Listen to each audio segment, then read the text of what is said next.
What will Reliance Industries be without the Ambani family? Or the Adani Group without the Adani family? These businesses have become as big as they are, largely driven by the passion and vision of its promoters. Now come to think of it, L&T, HDFC Bank, ICICI Bank and ITC are all successful large-cap companies. But do you know who their promoters are? Actually, they are all zero promoter companies. They have no promoters.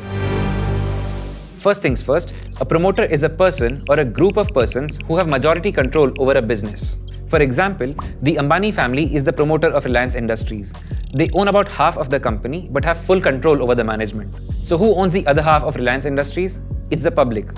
You, me, institutional investors like mutual funds, foreign institutional investors are all part of the public. Some large investors might have a seat on the board of Reliance Industries and hence could have some influence over its decision making.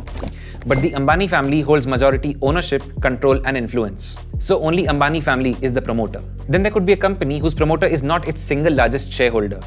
For example, the promoter of Zee Entertainment holds less than 4% in the company, and HDFC mutual funds and LIC, which are part of the public, hold a much larger stake in the company. Anyway, how do zero promoter companies function? If there is no promoter, who controls the management? Well, there is the board of directors that controls the management. And who controls the board? Or rather, who has the maximum influence over the board? Technically, no one. The board is run democratically, and its control over the management is also democratic. The board members are basically the representatives of the shareholders. So the shareholders vote on the appointment of board members. Such votes are usually called for around the time of the annual general meeting. And mind you, not every board member has the same tenure. They are appointed at different times for different tenures. So at any time, the company is not left without its board members. But if a company has no promoters, how was its first ever board formed? Usually, every company starts with a promoter. Come to think of it, every company has a founder. This founder is its promoter. Later on, due to various business or regulatory reasons, the founder might exit the company or stop having majority control over its running. For example, ICICI Bank was originally established by the World Bank, the Government of India, and a few representatives of the Indian industry. So initially, the representatives of these institutions were on the board of ICICI Bank. Over the years, its board members kept changing. And since its listing in 1997, the public shareholders have been voting on ICICI Bank's board of directors. In fact, even the promoters of promoter-run companies have to be voted in on the board of directors. So if I remember correctly, shareholders have to vote on the reappointment of Mr. Ambani to Reliance's board every 5 years. Wait, does that mean shareholders can vote him out of his company? Technically, yes, but practically, they wouldn't do it. Promoter control is usually seen as a sign of comfort by investors. Let's be honest about it. It is indeed difficult to think of Reliance Industries without the Ambani family or the Adani Group without the Adani family. The general perception is that a promoter's entrepreneurial spirit is a huge driver of the company's success. A promoter is usually the one with the vision and mission for the company. It is often feared that a company with no promoters might have no vision or mission.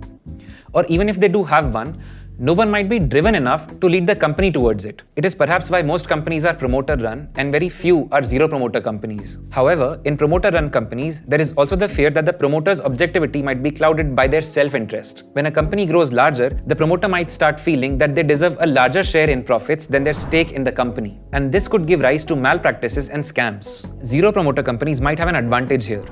They are professionally managed. There is no single largest shareholder or promoter to steer the decisions in their personal favor. Everyone, the board of directors and the employees, function according to the code of conduct. Is there a winner here?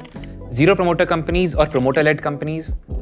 Well, all the zero promoter companies that I mentioned at the start of this episode, HDFC Bank, ICICI Bank, L&T and ITC are all large blue chip companies in India. There are too few zero promoter companies in India. In fact, I think I would struggle to find any more zero promoter companies. And even there, the investors are always looking for the CEO's entrepreneurial spirit. Usually, the CEO's shareholding in the company is seen as an indicator of his entrepreneurial spirit. When a CEO holds a stake in the company, investors are assured that he or she will think as an owner of the company and not just as its employee. An employee will look for initiatives that maximize his or her salary, whereas an owner will look for initiatives that maximize shareholder value. So shareholders do care for the CEO's shareholding in the company. To sum it all up, the professionalism of zero promoter companies might make them an attractive investment case. But you may not find enough investment opportunities to make a portfolio out of them. And that's a wrap today on Side Notes by Zerodha Varsity. Apart from the companies I mentioned, can you think of any more zero promoter companies in India? Tell us in the comment section below.